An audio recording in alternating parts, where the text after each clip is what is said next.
Welcome back to the Talk Griefy to Me podcast presented by Tatum the Label. Uh, it's been a rough week for me. My birthday just passed. That was pretty crazy. I didn't celebrate last year because I didn't want to celebrate. And I'm not sure I wanted to celebrate this year either. But I did celebrate and I did want to. And I had an amazing time doing it. But it was a lot.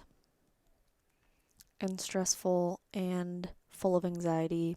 And I ended up having some friends over at my house and playing some games, hanging out by the fire. I was very intentional about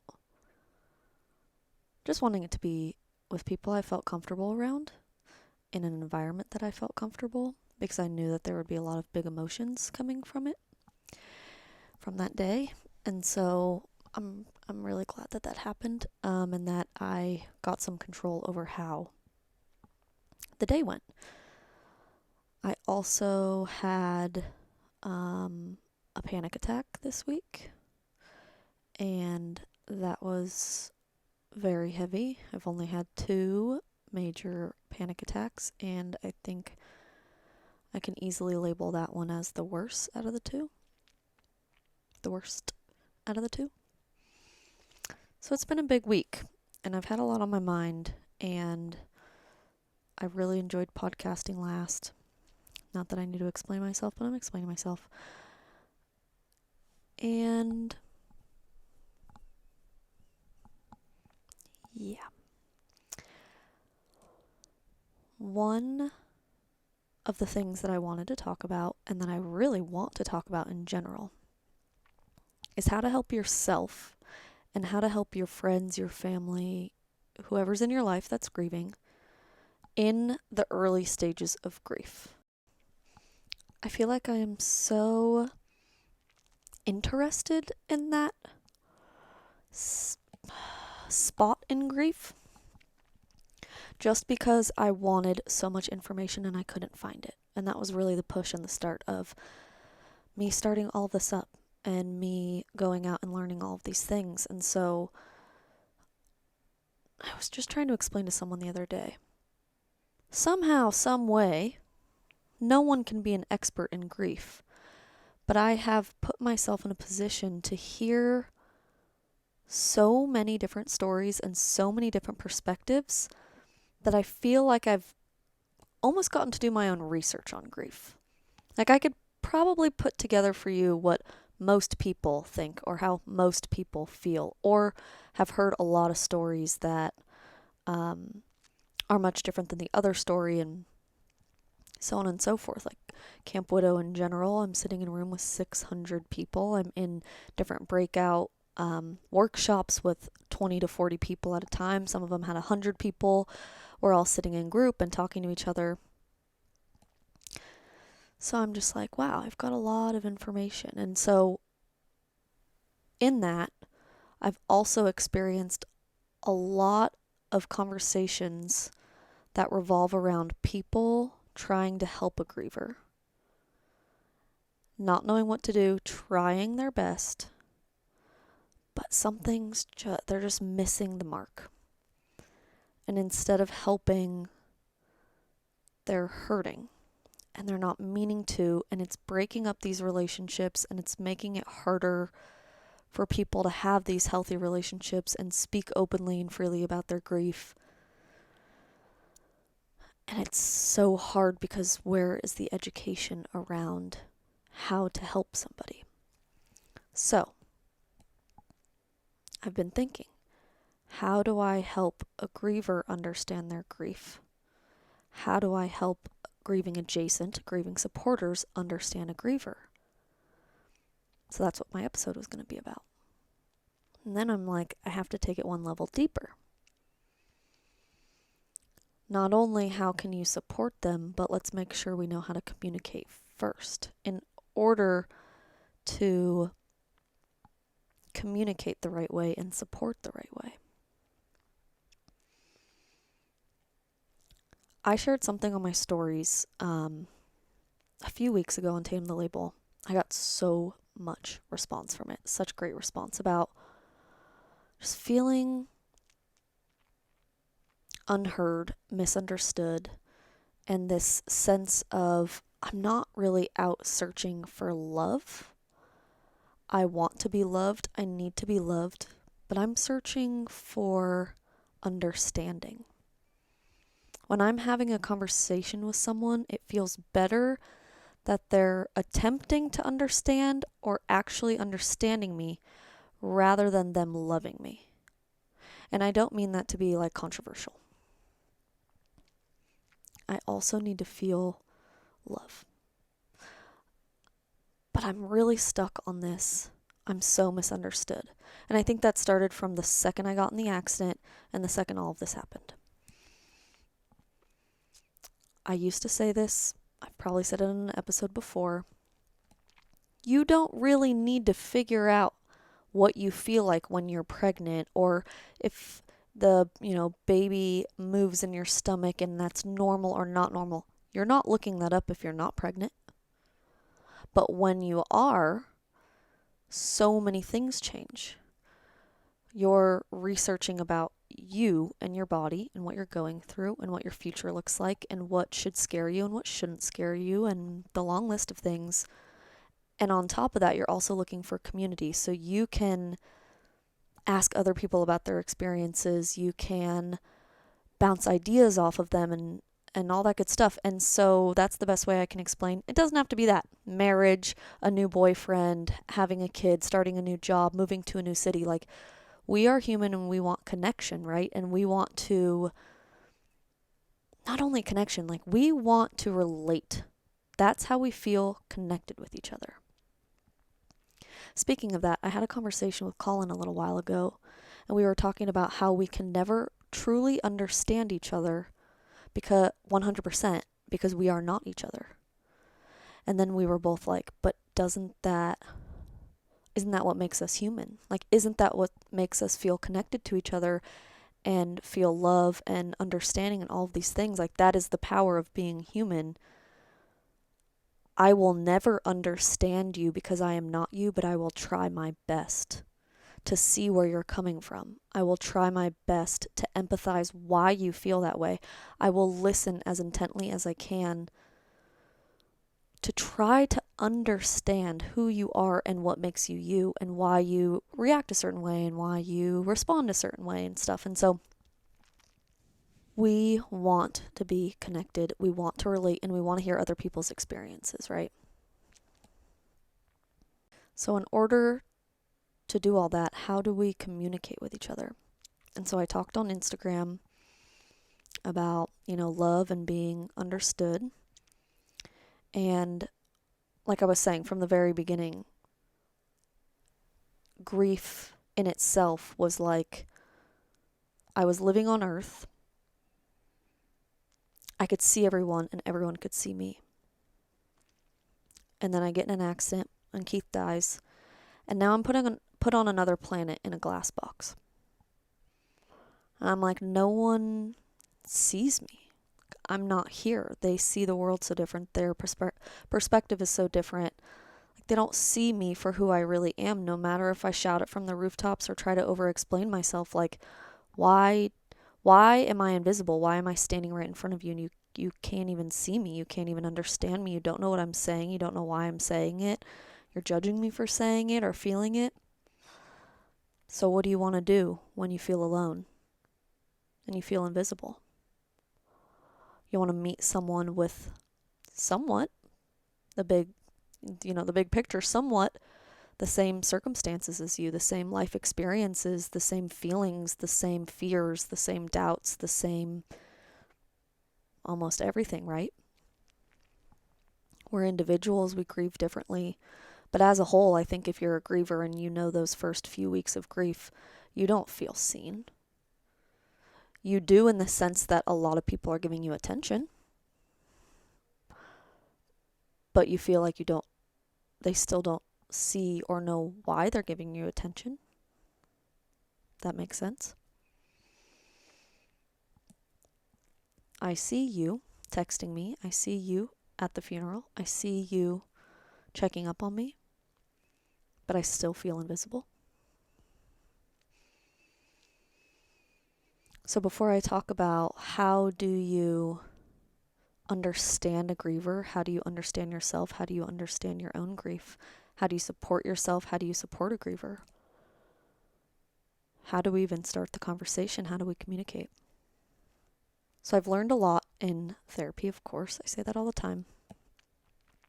I learned that I'm not, and I learned this very early on, I learned that I am not good at telling you how I feel, but I will tell you exactly what I'm thinking. Okay, let me explain. Let's say I go to the mall. 3 girls walk past me. I'm alone, I'm shopping. 3 girls walk past me. They giggle. They whisper to each other. And I immediately am like, those girls are talking about me. It's probably my hair.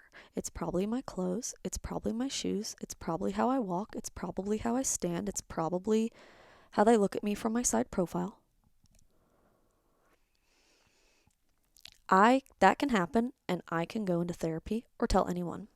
Well, I think they were talking about me. And I think they were probably talking about me because they didn't like my hair.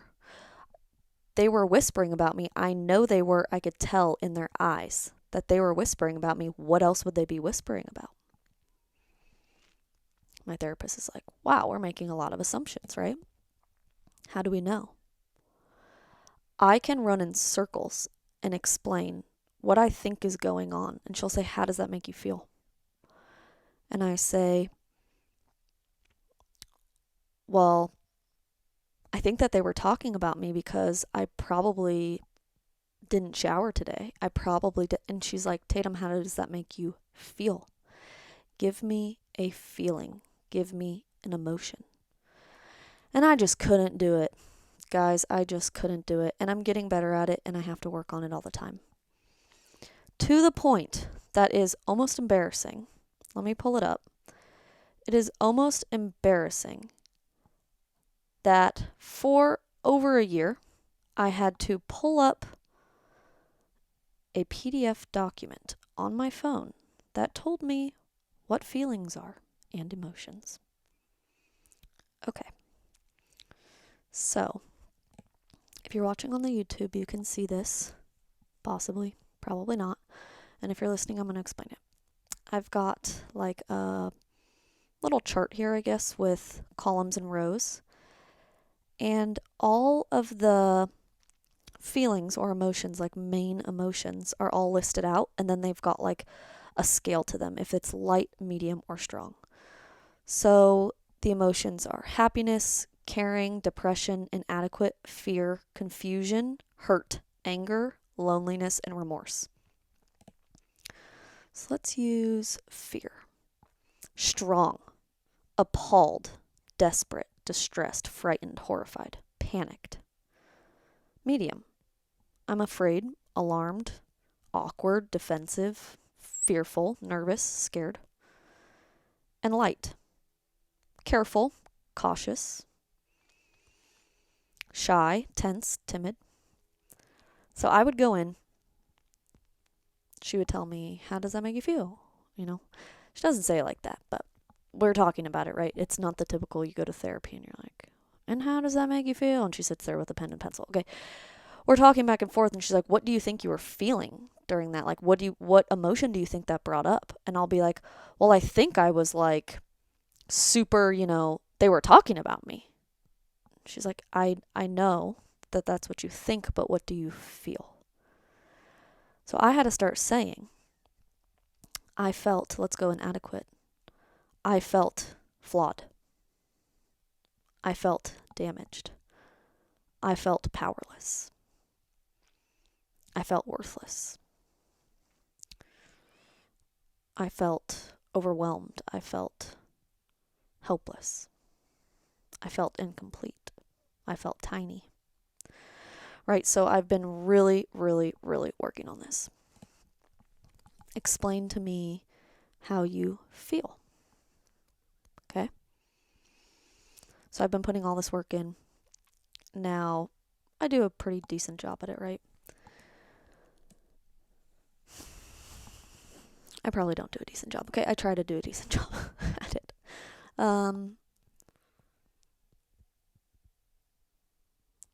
So lately, I've been having these huge miscommunications with people. Huge. And I'm like, what changed? What do I need to work on? What's happening? Why am I having these miscommunications? And we've been working on them a lot. So she taught me, and we've been going through this. And I did a story about it, and a lot of people gave me a lot of great feedback. Was there are a lot of people in the world that may know what they're feeling, but they don't know how to say it to you. They know how to say what they're thinking, like I did. They don't know how to say how they're feeling, but they lash out, they react, they get defensive. There's all these different things. And so she's like, you're pretty in tune with your environment. You're pretty intentional, and you listen, and you know, overthinker over here. I'm like, oh my gosh, her eye twitched. She probably hates me. I'm like so, assumptions, man. Okay. I'm so focused on body language. So she's like, why don't you focus on body language, and why don't you focus on really listening to what they're feeling rather than listening to what they're saying. So, that list of emotions. If someone is replying back to you and being defensive, what are they actually saying? Are they saying, I'm scared? I fear something. I'm anxious. I'm cautious. I'm worried. Is that all on you? No. People can focus on changing their behavior and working on not being defensive. But we have this protection around ourselves. And I've had to pull back these layers and realize that someone being defensive is someone trying to protect themselves. And that does not give them a chance to be defensive and rude and disrespectful to you. But people also have their own feelings and can react and can be defensive and cannot mean it with any ill intentions. They may be defensive and really trying to tell you what you just said to me is really hurtful. What you just said to me makes me feel like you just put my back against the wall, and now I feel I don't have any place to go. I feel hopeless. I feel unheard. I feel unprotected. I feel unsafe. Defensiveness tends to happen in early grief because we have no idea what the is going on.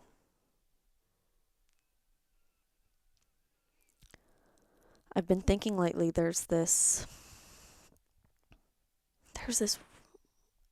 really weird thing in society and what society thinks grief is. And that's just the tip of the iceberg. But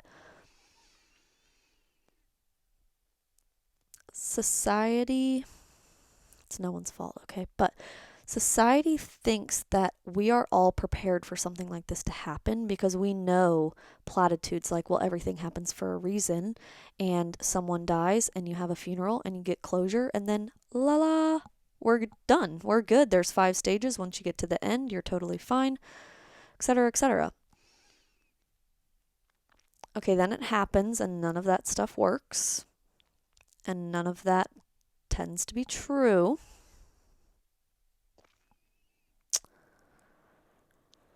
And I've been thinking lately, the best way to explain this is if nothing like this has happened to you, and then tomorrow it happens, the world, a higher power, the internet, your neighbor, your friend, yourself, your dreams, anything, none of those things all of a sudden sends you this download to your brain where you're like, got it. Got all the information. It just happened to me 2 hours ago. I know what to do. I know what to say. I've been prepared for this my whole life. We all have no idea what's going on in early grief. In 10-year grief, we don't know what's going on, okay? In early grief, no one has the roadmap. No one has all this information. Somehow, some way, people make us feel like we're meant to know what to do on day one. I remember asking my parents, how do I make the right funeral? How do I make the right choice on the playlist? What are you supposed to have at a funeral? How long is it supposed to be before you have one? What is the right thing to do? I drilled that. What is the right thing to do? You go to the morgue and you pick out what they're getting cremated in. Well, what's the right one? There is not a right one. This shouldn't be happening. This shouldn't have happened. This sucks. This is unfair, and this is not how it should be. There is no right place or thing to cremate your loved one in. There is no right place to bury someone you love. Are you going to make sure you find the best place for you and your family? Yes. Is there a right? No. Is there a right way to grieve? No. Is there the best way for you? Yes. We have to figure that out. And we have to help the people around us know what's best for us. And that's the hardest part, right? So we're talking about communication. Defensiveness in the beginning. Someone's hounding you and asking this question, or you're the person hounding and you need an answer for the question, and someone gets defensive with you. That's not an I don't love you and I don't want your help. That's I have no idea what's going on. I don't know what the answer should be. I don't know how to do this. I feel scared. I feel inadequate to go through this. I feel hopeless.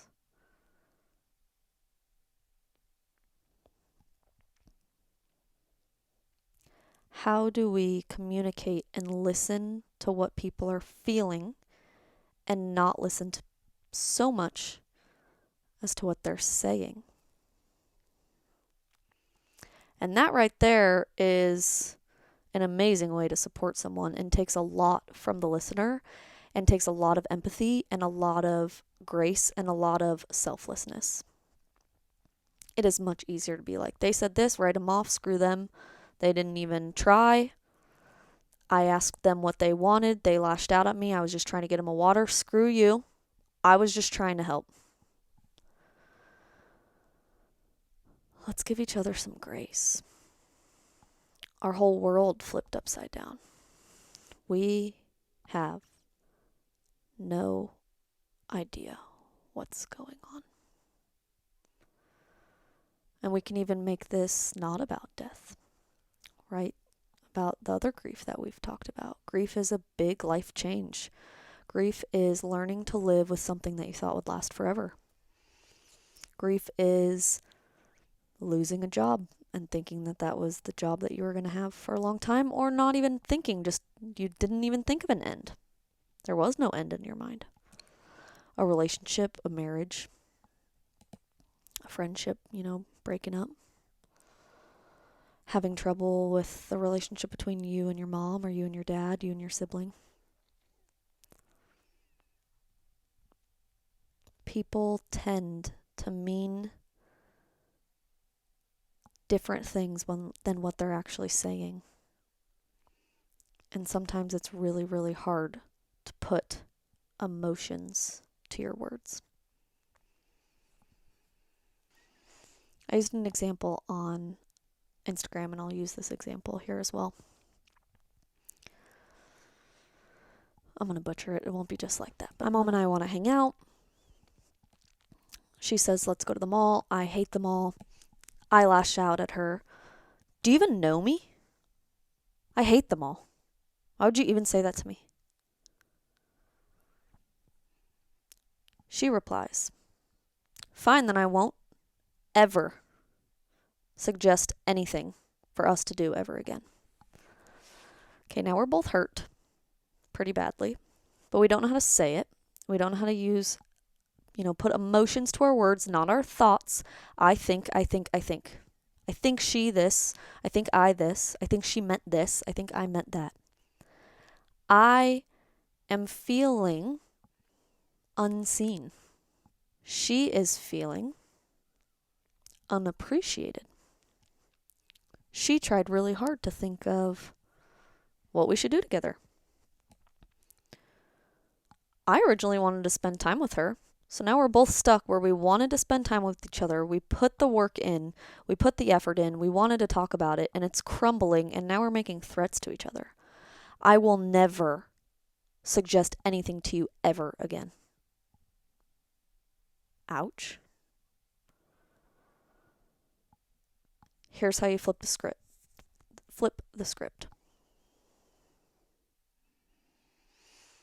And also, let me say this first.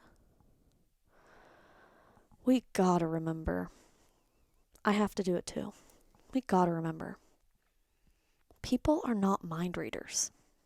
We are responsible for telling people how we feel. We are responsible for trying to tell people how we feel. We're responsible for making the effort for someone to understand us. We can't be in a relationship, at work, with family, and not say anything and then hope that they know what we're talking about or what we're thinking. I could have said, that's a great suggestion, and today I'm not really into the mall. I don't want to hurt your feelings. I love the suggestion, but I'm not really into the mall that much recently. I just don't really feel comfortable when I go there. She's like, oh, cool. Do you want to go somewhere else? I'm like, oh, are you down for a coffee shop? I'd love to go to a coffee shop. Maybe we could bring our books and our journal. She could be like, yeah, that's amazing. I'm so glad we worked on this together. How did that end? How much differently is that conversation? That takes work and that takes effort. And I'm really trying to make sure that my relationships have that. And I don't know if that's a grief thing, like this weird sensation, or that's not the word, this weird conspiracy that this might be my last conversation with people, so I really need to make sure that they understand me. But let's go back to early grief. If you're a griever in early grief, you're allowed to say, I don't know, and I'm not really ready to answer that question yet. Can I have some time to think about that? You're allowed to say, I don't know. I don't have an answer. I'm not thinking about that right now.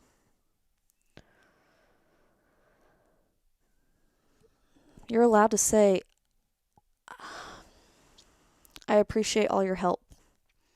I know that you keep inviting people over and you think that that's going to help me, but it's really been making me feel really anxious.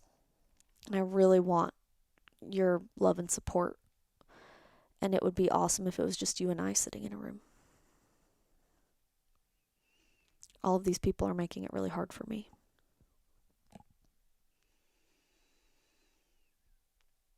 How do we communicate better? I've been watching this guy. I think his name's John Delaney. I don't know. I should know his name, but I don't. I think he's like this relationship expert from what I'm gathering, and he has a book called The Non-Anxious Life or something like that. I need to read it. I love his like little videos on Instagram, but he is so big on behavior is a language, which I thought tied in so well to this. Behavior is a language. If they're not saying it, but they're doing it, what does that mean? What are they saying?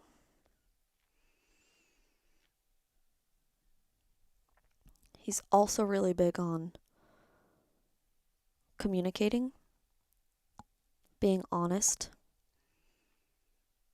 having the hard conversations. And he talks a lot about like husband and wife stuff, but I thought it was cool just in general. He talks about husband and wife sitting down once a week, Sunday, Monday, whatever day works, and saying, how can I love you better this week? How can I support you better this week? And how crazy of an ending to that conversation it is when you open up and just be honest and give the other person this like platform to talk openly and honestly and know that you're listening and supporting them and not judging them and having this trust in each other that like, whoa, you're asking because you're actually interested in this working and this being better. So I was thinking that in grief. Having those open and honest conversations with the people around you of just, I'm going to take it a level deeper. How do we learn how to communicate with other people when we don't know how to communicate with ourselves?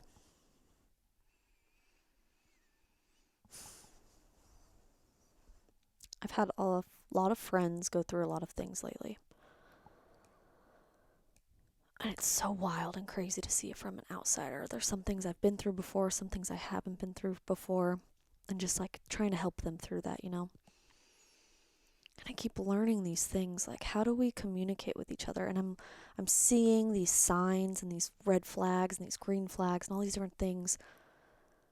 And I'm thinking, whoa, I put a lot of work in to learn how to communicate with myself non-verbally. I've learned how to listen to what my body is telling me rather than what my mind is telling me. And they're all interconnected, right? So I'm so much more aware now, and it's been helpful in so many different things in my life, but I'm so much more aware with when I go someplace and my stomach hurts, there's something bigger than that.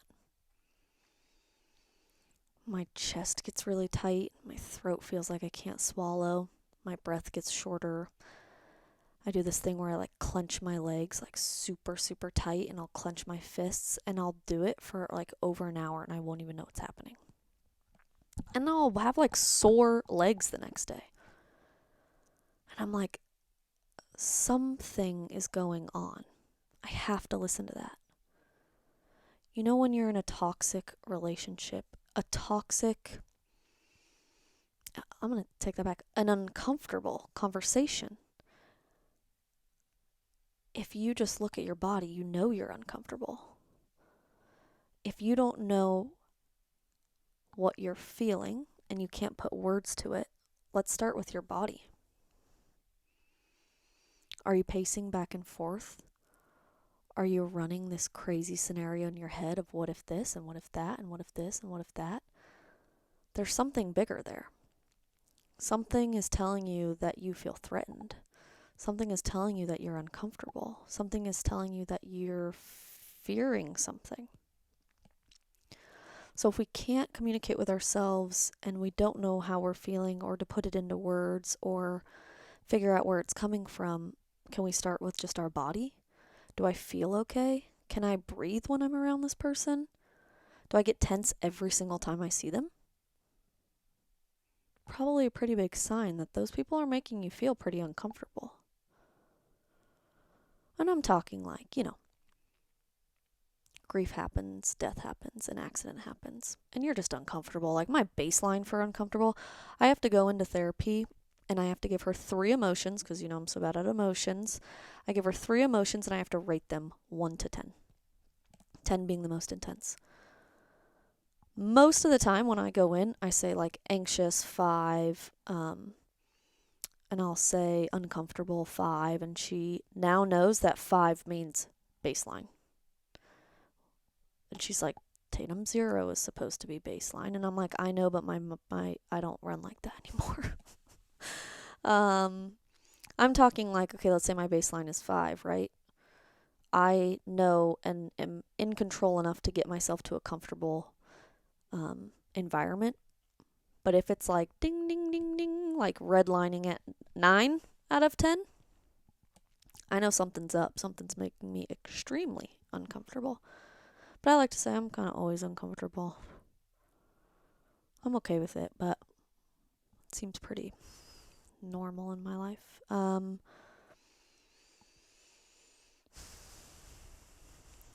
we learn to communicate with ourselves by just listening to our body first? So I've learned a lot through now the 2 panic attacks. And aside from that, just like times where I have really high anxiety, where I'm really struggling to breathe, I'm really struggling to understand what's going on, or why I'm having anxiety. And I've been working a lot on these affirmations that you tell yourself and speak to yourself positively and help yourself through some things and communicating with yourself. And so there's like a number of times I probably can't count anymore that Colin and I have been driving, him driving, me in the passenger seat, and someone almost hits us. Never our fault. Someone drives and doesn't pay attention, or whatever the case may be, they didn't see us, and I'm panicked, right? I mean, I'm bawling. Countless times. Awesome Colin just, has learned so much and done all of the right things, and I'm crying and crying and crying, and he's holding my hand and letting me cry, and I'm trying to tell him, trying to get it out. I'm scared. I'm panicked. I'm living in fear right now. I'm in fight or flight. I'm having, PTSD. All I can see is the accident. Like, I'm getting into a panic, And that's hard. Like, when you're under stress, it is hard to be like, let me think about this logically right now. Let me pull up my emotions list. What do I think I'm feeling?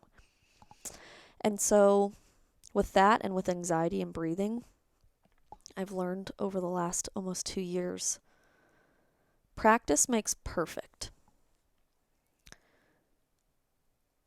I practice things when I'm not panicked, and I'll explain that in a second. So I'm panicked in the car, and I have to know how to tell myself and communicate with myself, Tatum, you are safe. You are lovable. Someone can love you unconditionally. Someone can love you through this. You can love you through this. And then I started changing to, I love you, Tatum. I know you're safe. I know you're going to be safe. I'm here to support you. Like, third person, I'm talking to myself. I'm here to support you. I'm here to make sure that you make it through.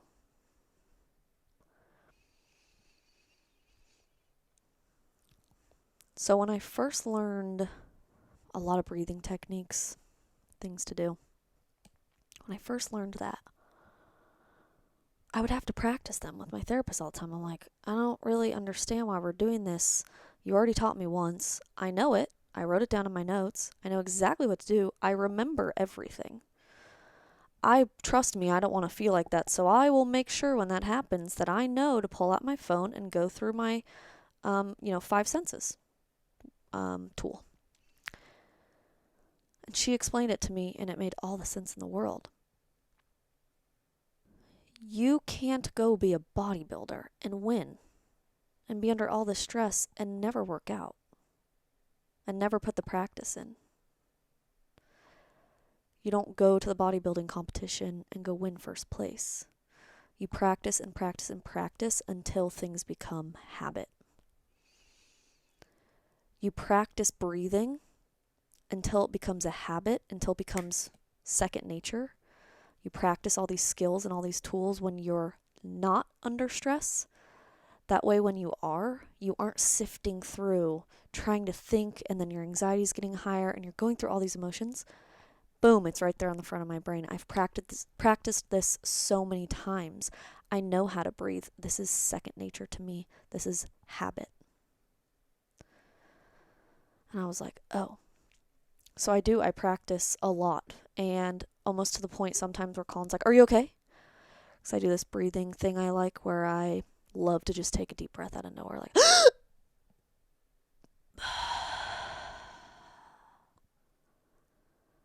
and that's like my all-time favorite. It just shocks your body super quick into like getting off of this bad pace that you have of breathing. Like when my breathing's super high or whatever, it's like,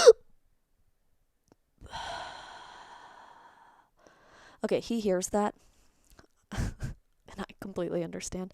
He hears that and he's like, "Are you okay?"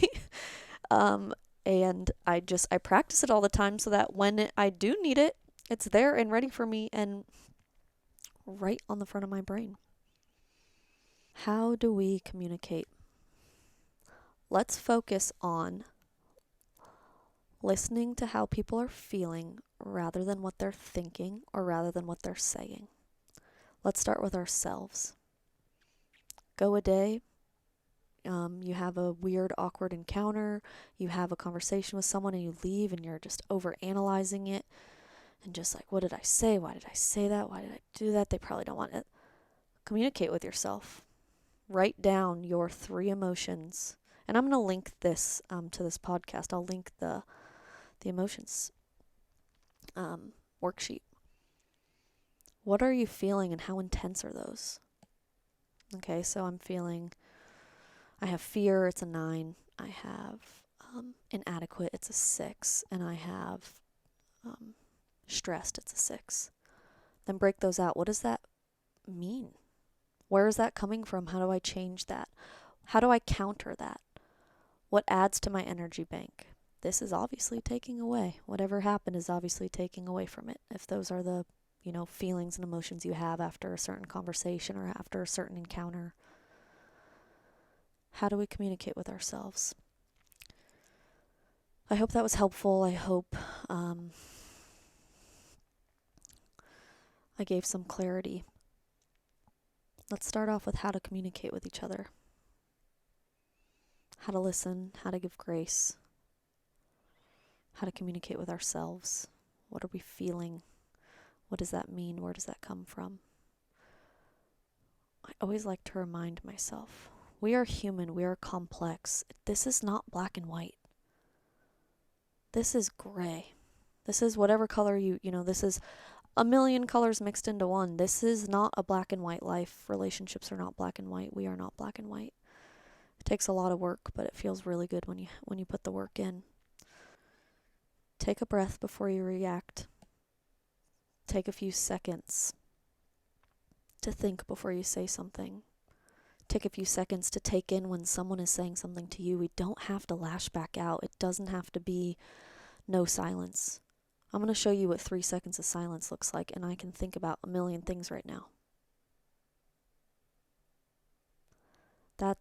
That's okay in a conversation. You can have a break for a second. What am I thinking? What am I feeling? What are they thinking? What are they feeling? Clarity, communication. And now I'm rambling too much. I don't want to confuse. Thank you for listening to me.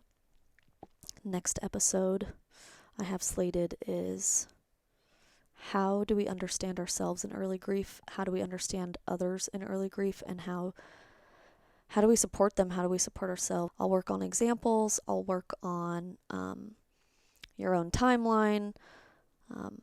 I've got a lot of good stuff for that episode. So thank you so much. I hope you have an amazing week, an amazing day.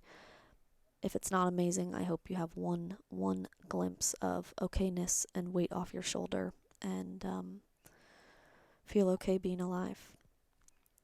Thank you so much. Thank you for letting me be vulnerable, and I will talk to you guys soon.